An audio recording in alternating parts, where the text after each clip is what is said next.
Welcome back to Home Foundness. I'm Cherish, and today we are going to continue in our quest to become Ms. Frizzle and have a shirt for every hobby. And we're going to be making a woodworking shirt. I got this fabric from Joann's, and it has lots of hammers and pliers and wrenches and nails and screws and all that. And then I got some white fabric for the collar, but the fabric I got was a little too off-white, so I ended up using the remaining muslin that I had from my stash, and it was very tight. But squeezed it out, even though some things ended up being cut on the bias and they should not have been. Anyway, I will link the pattern below. I got it from Etsy, and it is a mocha Peter Pan collar shirt. I was worried that the shirt was, number one, not going to fit over the bust, and two, that it would be really boxy, because the model in their pictures was very thin, not built with my body shape. So the first thing I did was I made a mock-up, and normally when I make a mock-up I just do like just the bodice, the bust area, to see if it fits. But I also kind of wanted to work through the rest of the shirt,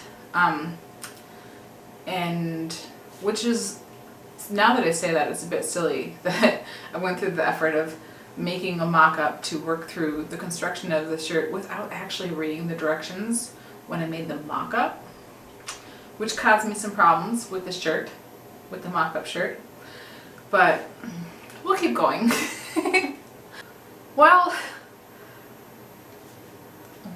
so I made the mock-up out of an old flannel sheet that I had laying around, which is partly a mistake because it has that old sheet that's been in the closet for too long smell. And the other problem is that I fell in love with the mock-up. I think I like the mock-up better than the actual like shirt that I was planning on making.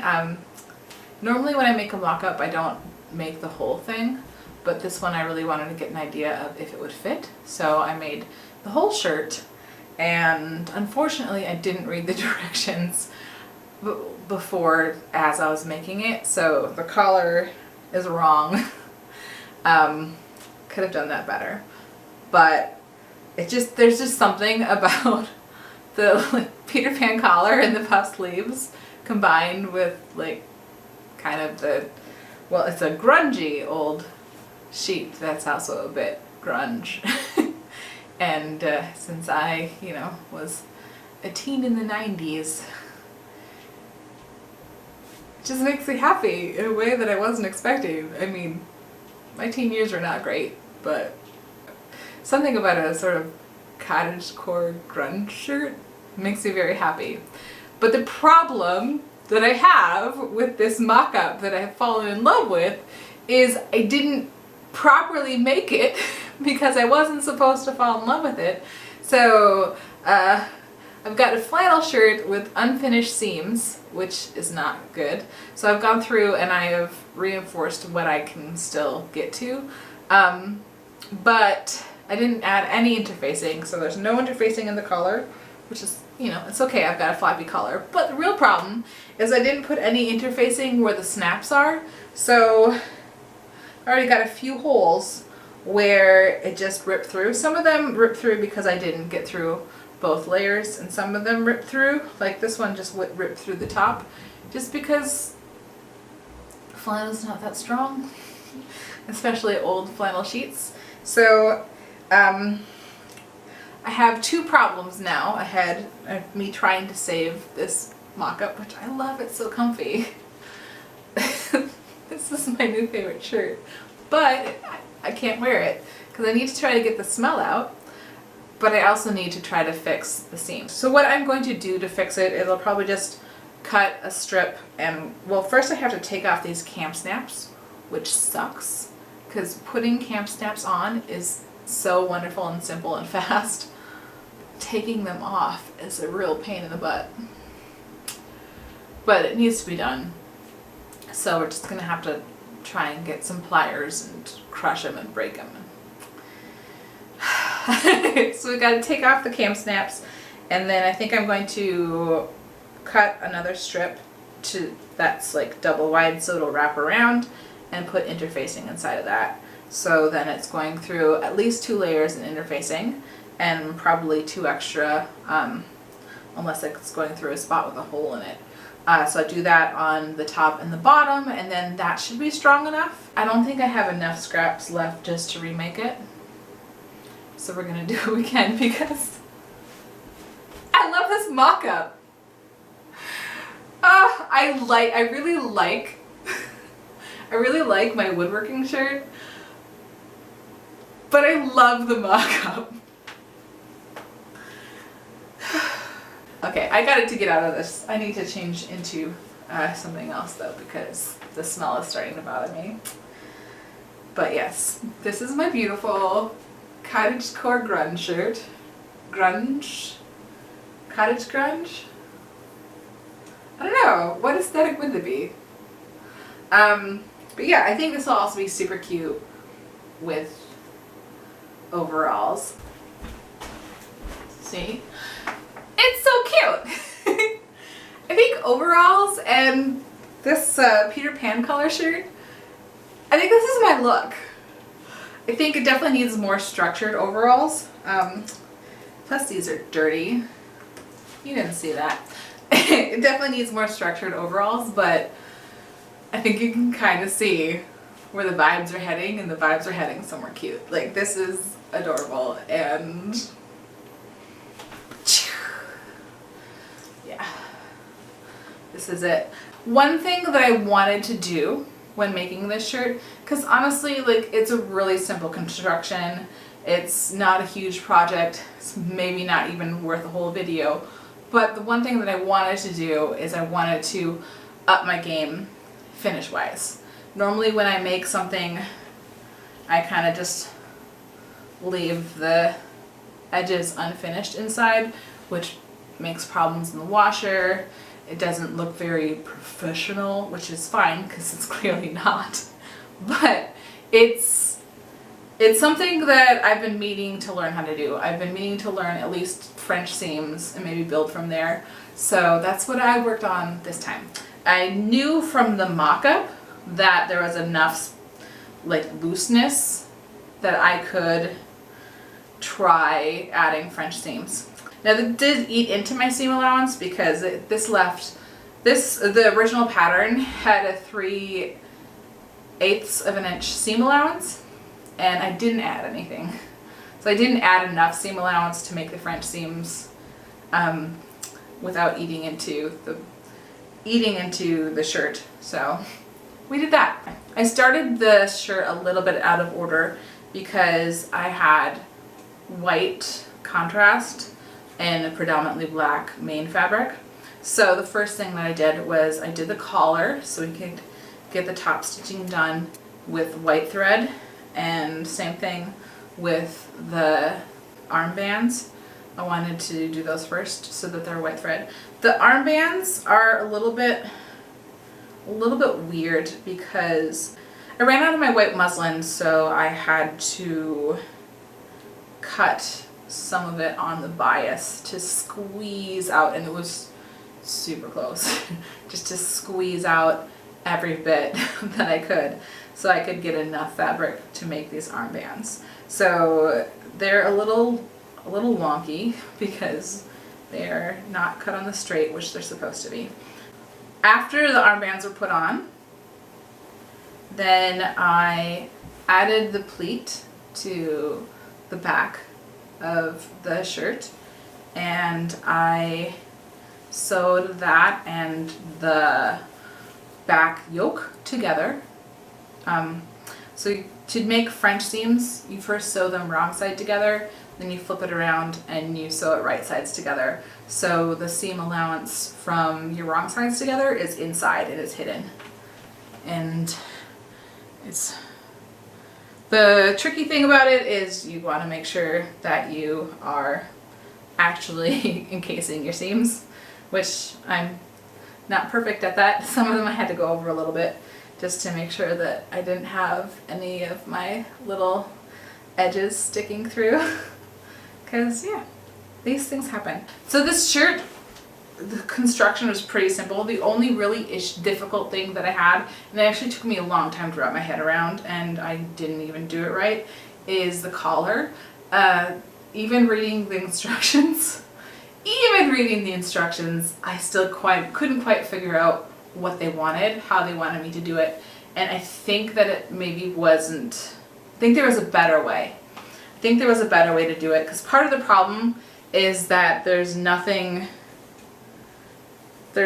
just one layer of fabric here, so there's no way to hide this seam. You can put it on the inside, you can try to make it, I probably would have been better if I had like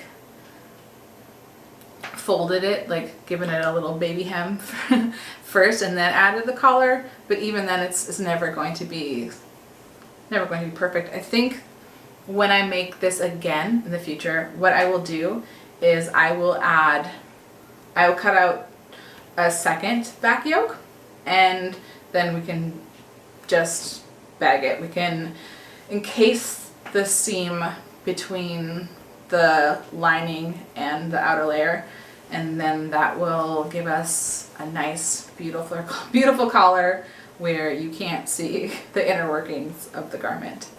But yeah, and I wasn't sure if French seams around the arm side was the right call. I kind of just tried it to see if I could do it, and it's not nice, but I did it. So this is the first thing that I've ever made where like everything is encased. You can't see it. The original instructions wanted you just to overlock pretty much every edge before you started sewing. So that would have been a good way to deal with it. I just don't have an overlock machine, so this is what we did.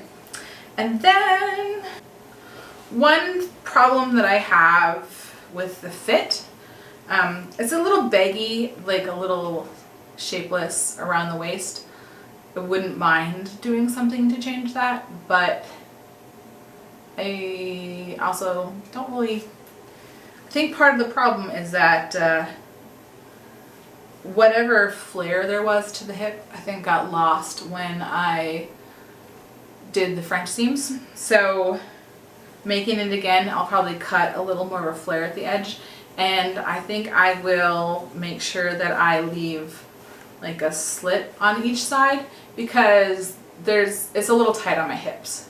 So it's tight on the bust, tight on the hips, super baggy in the middle, which kind of works for the style. And because the shirt is so adorable, so adorable under overalls, it doesn't really matter if it's not the perfect fit, but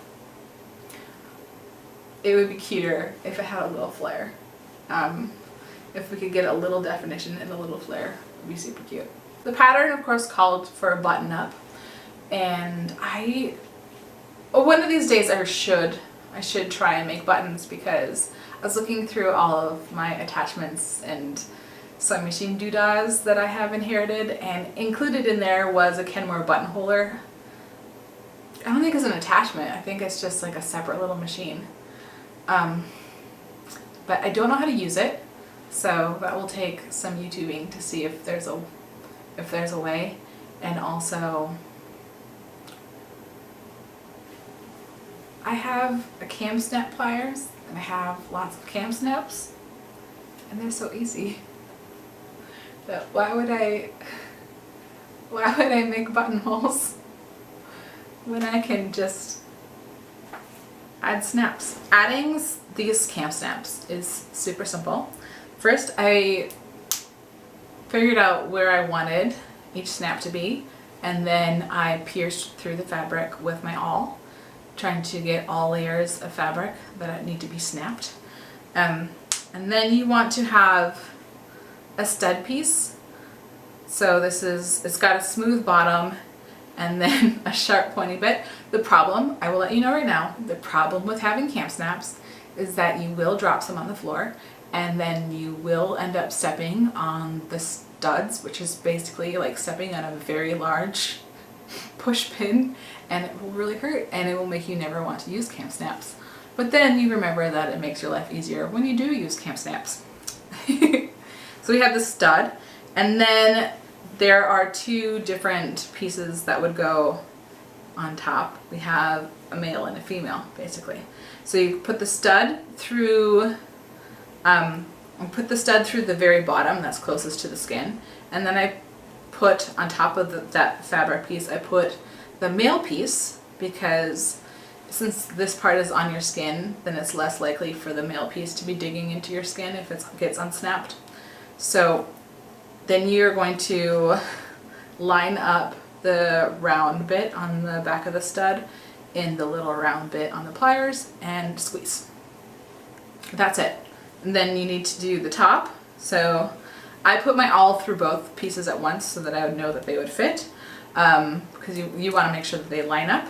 But then you're going to put the stud piece on the outside, so it's going to look kind of like a button. And then on the other side of the fabric, you're going to put your female piece and then line that up and squish. It's super, super simple.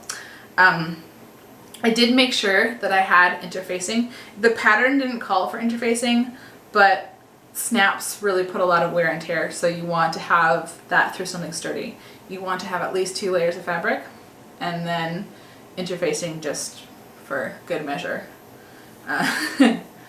So I put these down at 2.5 inches intervals because I wanted to make sure that the snaps were close together so I didn't get a lot of gaping over the bust.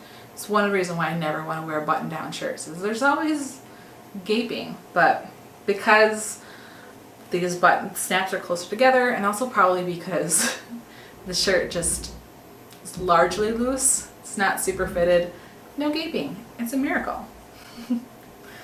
So in the end we have a beautiful fun little outfit that I can wear when I do any sort of woodworking or fixing around the house. I am planning on making some crop protectors soon because we have a lot of squirrels and bunnies.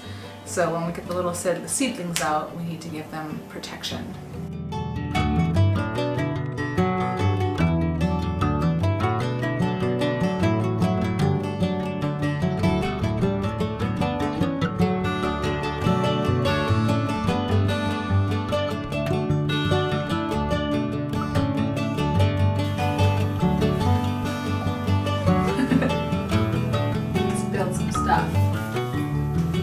Thank you so much. Subscribe for more. I don't know what we'll be doing, but we'll have fun. And I will see you next time. Thank you. Bye.